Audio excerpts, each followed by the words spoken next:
here we go. It's time to check out some of my absolute favourite cartoons, with one small catch. These are the most embarrassing moments of otherwise fantastic cartoons. Because these cartoons are normally such masterpieces, it is soul-crushing when the creators release an outright dreadful episode. These bad episodes might be our heroes acting so out of character that it permanently scars them in the viewer's eyes. Or the episodes might be overly cruel, self-absorbed, or just completely nonsensical. So let's check out the top 10 worst episodes of great cartoons. And more than ever, if you do like these episodes, I totally understand. It's just my silly personal opinion, and I'm glad you can enjoy these episodes when I can't. Anyway, on to the countdown. Number 10. Powerpuff Girls, Sunscream.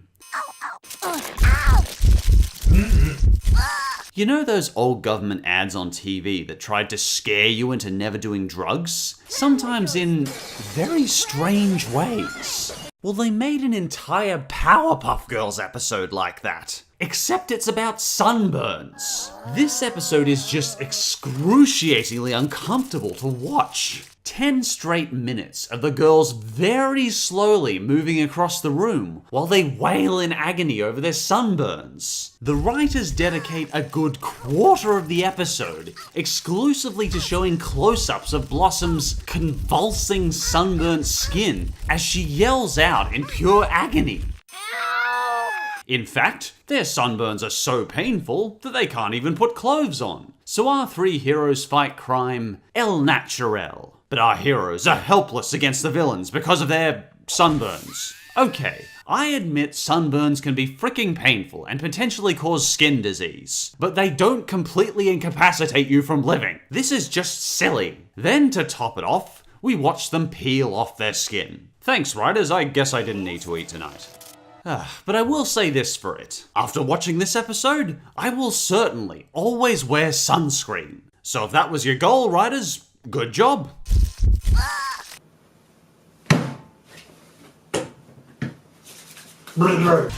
And for number 9, Adventure Time, Dream of Love. Okay, now let's have an episode that consists purely of an 80-year-old elephant and a pig making out. Doesn't that sound pleasant? We start the episode with Finn and Jake encouraging Mr. Pig to confess his love to Tree Trunks. Okay, I'm a little grossed out, but I'm happy for them. Moving on. No, wait, we're not moving on. They're just making out over and over again. This entire episode is just Tree Trunks and Mr. Pig making out. We even get close-ups of their tongues. Ugh. What were the writers thinking with this episode? Then the two are tragically split apart because they made out so much that they disgusted the town. They then complement this bowl of fecal beans with a tone-deaf song from the 80-year-old elephant and the pig. And for the final cherry on our unholy pile, we finish the episode with the two resuming making out. Did one of the Adventure Time writers really think that writing an entire episode dedicated to two senior citizens making out would be stellar Adventure Time material? Moving on. Number 8. SpongeBob SquarePants, a pal for Gary. Let's move on to one of the most god-awful SpongeBob episodes ever conceived. There's a few real stinker SpongeBob episodes out there, like SpongeBob You're Fired or The Splinter, but very few match the beastly quality of a pal for Gary. This is the closest thing I've seen to animal torture ever in a cartoon. Our usually good-natured SpongeBob is completely out of character. The imagery is very unnerving, and the sound effects of this monstrous horror pet are legitimately disturbing. Gary is tortured by a monster, and SpongeBob sadistically punishes him in return. And even as the monster slowly eats Gary alive, SpongeBob still continues to punish him. None of the imagery is pleasant. Most of the episode we're looking down the throat of this Leviathan horror. And it's basically just about watching Gary be tortured. I'm actually impressed at how uncharacteristically cruel this one is. Is this episode the big one? The one that made everyone think SpongeBob has gone downhill? It's entirely possible. Or is there an even worse one out there? And for number 7, Hey Arnold. Arnold betrays Iggy. This is probably the most reviled Nicktoon episode in cartoon history. The hostile reactions I get from friends for even mentioning this episode is just astonishing. And it's no wonder. I distinctly remember seeing this episode when I was 8 and feeling distraught afterwards. The story is basically our hero Arnold sees his friend Iggy in bunny pajamas. When he accidentally tells others this, he spends the whole episode suffering humiliations to repay him. This is one very nasty trope we used to see in a lot of badly made cartoon episodes, where our hero continually cowers down and suffers humiliation to another character for no legitimate reason. Personally, I just get frustrated when I see this trope and just say, why doesn't our hero stand up for himself? I can still see that empty, miserable look in Arnold's eyes as he slowly walks through the jeering, mocking, tormenting town in bunny pajamas. Surprisingly enough, watching our hero be endlessly humiliated and jeered at is not pleasant to watch.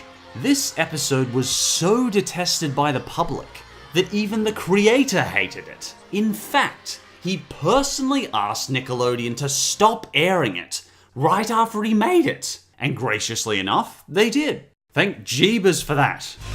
And for number 6, Powerpuff Girls, the city of Frownsville. Would you like to watch 11 minutes of the entire city of Townsville crying while the most annoying cartoon villain ever squeals into your ears? No? Well, I don't blame you, me neither. Can I just say that crying voice acting barely ever sounds legitimate? You really have to be a spectacular voice actor to make crying sound real in cartoons. Good evening, ladies and germs.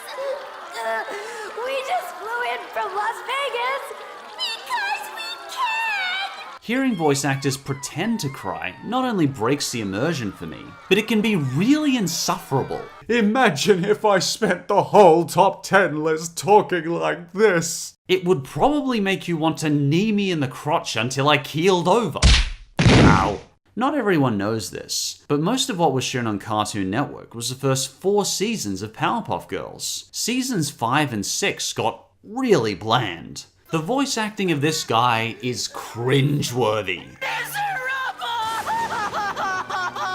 This episode safely fits into that special category of bad anime hentai English fandub. But I actually did like the message behind this one, as terribly executed as it was. The one thing that's catchier than sadness is laughter. And perhaps that's the best thing to take from this episode. Number 5. Steven Universe. Keep Beach City weird. This one was a tough decision between this, Island Adventure, and Say Uncle. In the end though, Ronaldo was just even more irredeemable than that heinous opening in Say Uncle. The only 3 characters I don't like in this otherwise elegant, beautiful cartoon is Lars, Onion, and Ronaldo. But Ronaldo is in his own league of aggravating. He's loud, he's obnoxious, he's completely full of himself, and there's not a shred of humility in this guy. Even his voice makes me want to throttle this guy. Weird time, Petey! I'm doing big stuff!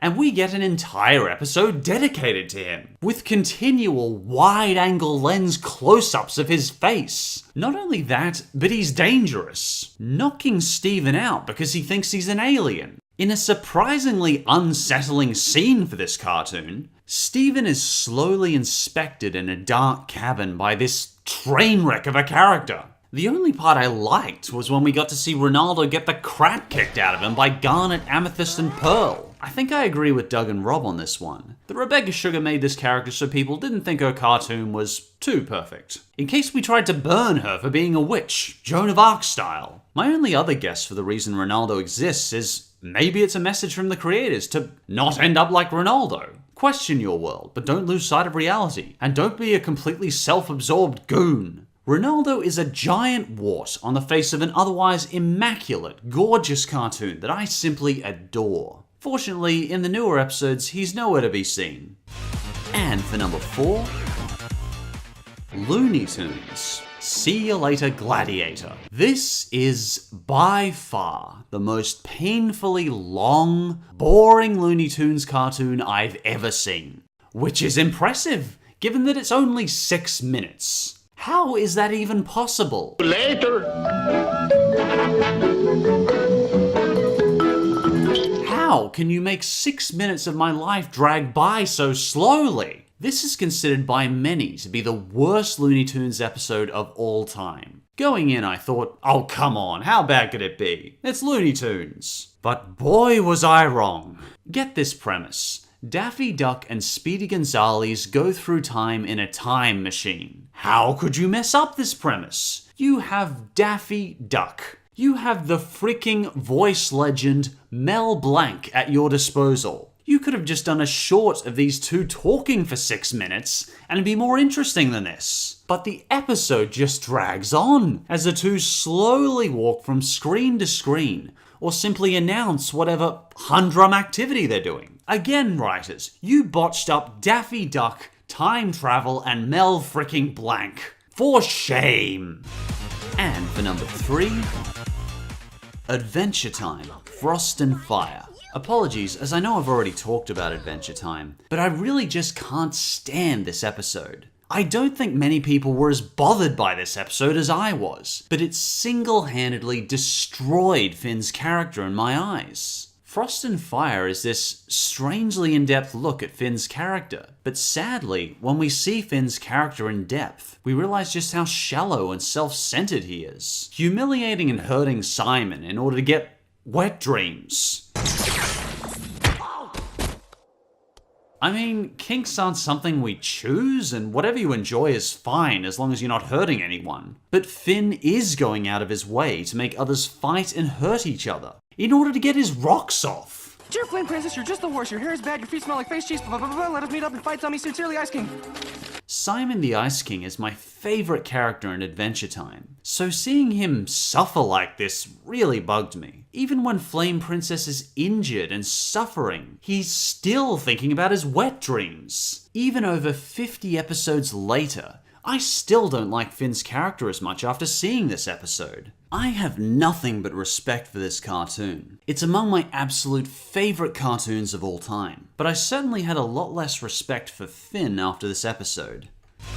And the second worst episode of great cartoons is Mr. Garrison's Fancy New Vagina. Some people have probably picked up, I like South Park. A lot. There you go, Al. So when they take a nosedive, it really kicks me in the nads. Only South Park could get away with the amount of middle fingers they give to their viewers. But this one, you'd expect crude from South Park. But showing live action surgery of a sex change operation. How do you get away with that? Yet nipples are a no-no? What sense does that make? This made me so uncomfortable that I couldn't actually watch it more than once. Even splicing the DVD footage together, I had to take extra care not to accidentally view the live-action sex change footage. The rest of the episode is bad as well, with Kyle having testicles in his kneecaps, I do apologize for that visual imagery, and basically just freak show plastic surgery. Just talking about this one makes me uneasy and disturbed. In my opinion, of what I consider a classic cartoon series, this one is one of the worst. I can't think of another episode of what I consider a great cartoon series that makes me so queasy. And before we get to number 1, I'd like to give a couple of quick honorable mentions. Fairly Odd Parents, It's a Wishful Life. While this series isn't one of my personal favorites, there was such a hostile reaction to this episode among fans that it couldn't not be mentioned. An episode dedicated to Timmy seeing how much better the world would be if he was never born. What could possibly be mean-spirited about that? This is another overused, bad cartoon trope that was never funny to begin with. Foster's Home for Imaginary Friends. Everyone knows it's bendy. Once again, we have this trope I've never understood, where a villain will continually do bad things, and the hero will get continually blamed and punished for it. It was such a bad episode that the writer deeply regretted making it. But Foster's isn't quite one of my personal favorites, so I left it off the list. The Simpsons. Lisa Goes Gaga. Although perhaps not as classic as it once was, I personally think The Simpsons remains a quality, sophisticated show, which is freaking amazing since it's been running for over 27 years. However, Lisa Goes Gaga was appallingly bad and crapped all over our favorite Simpson characters. I covered it in Worst Simpsons though, so I left it off the list. Avatar: The Last Airbender. The Great Divide. This episode is bad as we have to watch painful bickering between two tribes continually for 24 minutes. But honestly, I only thought it was bad by Avatar's standards, which is so freaking high that many cartoons can't even see them. So I left this off the list too. Anyway, here we go. And the number 1 worst episode of great cartoons is SpongeBob SquarePants One Course Meal. Wow.